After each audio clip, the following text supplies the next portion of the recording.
Tas bija paziņojums, kas pārsteidza pasauli un daudzus piepildīja ar lielu prieku. Paziņoju jums lielu prieku. Mums ir pāvests.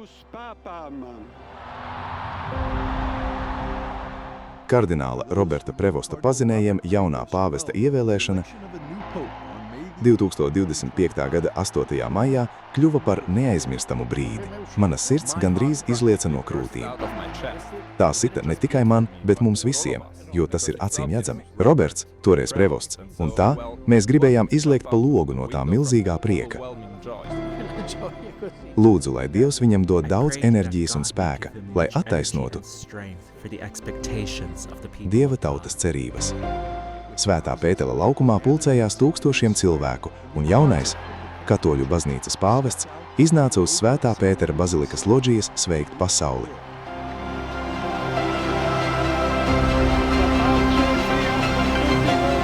Bet, kad es dzirdēju viņa vārdu lasām latīņu valodā, es atpazinu, kas tas bija, un biju apstulbis.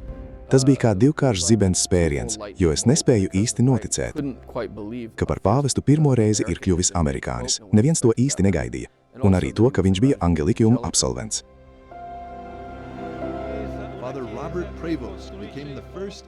Pirmais ASV dzimušais pāvests un pirmais augustīnietis, kas ievēlēts par pontifiku starp vairāk nekā 30 pāvestiem, kas iepriekš izvēlēti no reliģiskajiem ordeņiem baznīcas vēsturē, un šo reliģisko identitāti viņš lepni pasludināja bez vilcināšanās.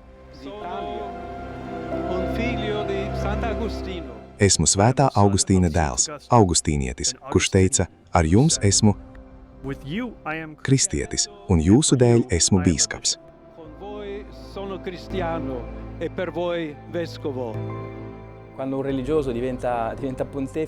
Kad reliģisks cilvēks kļūst par pontifiku, notiek kas neparasts, jo reliģiskie paši par sevi nav baznīcas hierarhijas sastāvā. Dokumenti vēsta, ka viņi pieder baznīcas svētumam. Ar savu dzīvesveidu viņi pauž to, kas ir vissvarīgākā kristīgās baznīcas iezīme. Tā ir tieksme uz mīlestību, brīvu, pašaizliedzīgu mīlestību.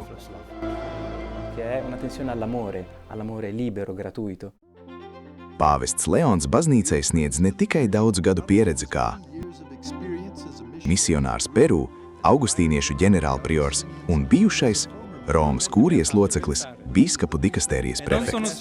Līdztekus šai pieredzei viņš sniedz arī savu lielu jūtīgumu un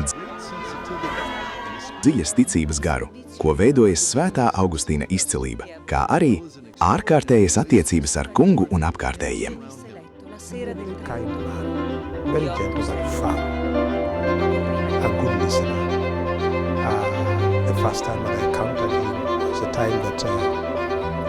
I was newly ordained, and he's the one who posted me to a parish in a remote part of Kenya. Šī ir Kenijas daļa. Tagad tā vairs nav attāla vieta, bet gandrīz kā pilsēta. Un tā, pat apmeklējot šo kopienu, viņš joprojām atceras mūsu vārdā. Starp daudzajiem uzdevumiem, ko pāvestam Leonam bija jāuzņemās no pontifikāta sākuma, bija cerības jubilejas turpināšana, ko atklāja pāvests Francisks, aptverot daudzus notikumus ar jaunu entuziasmu un enerģiju, kas iezīmējusi šo jauno nodaļu baznīcas vēsturē. Jēzus mums saka, jūs esat zemes sāls, jūs esat pasaules gaisma. Viens no nozīmīgākajiem viņa pirmo 8 mēnešu notikumiem bija jauniešu jubileja, kas Vērgarā pie Romas pulcēja 1 miljonu jauniešu no gandrīz 150 valstīm, kuri piedalījās lūkšanā, slavēšanā un tikšanās reizēs.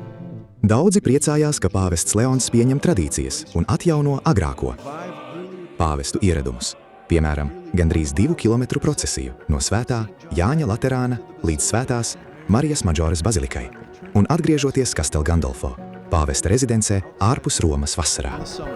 Pēc jubilejas noslēguma 6. janvārī pāvests Leons turpināja savu kalpošanu ar intensīvām ceremonijām un audiencēm, kā arī daudziem ceļojumiem. Par viņa pirmo pieturu kļuva Turcija.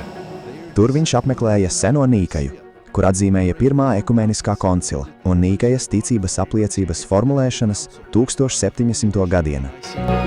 Tajā pašā ceļojumā pāvests devās uz Libānu, kur viņš iegremdējās ticīgo pūļos valstī, ko iezīmējuši brāļu kari un notiekošie konflikti, un kur jauniešiem ir liela vajadzība pēc garīga mierinājuma un miera. Otrais vienas dienas apustuliskais ceļojums aizveda viņu uz pasaules otro, mazāko valsti pasaulē, pēdējo katoļu bastionu Eiropā, kur katolicisms joprojām ir valsts reliģija – Monako firstisti. Pēc tam viņš devās savā garākajā ceļojumā, apmeklējot 4 Āfrikas valstis 11 dienu laikā. Tas bija viņa priekšgājēja iecerēts apmeklējums. Pāvesti dodas tur, kur ir vajadzība pēc Dieva.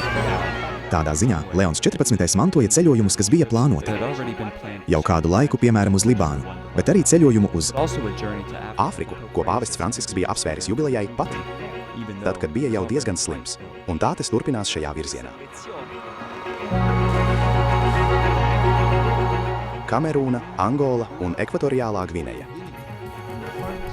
No Svētā Augustīnas dzimtenes senajā Hipo līdz Āfrikas sirdī. Pāvests Leons ikvienā Āfrikas kontinenta daļā bez vilcināšanās aicināja kopīgi veidot mierīgu nākotni. Šajā vietā atcerēsimies, ka Dievs vēlas mieru katrai tautai.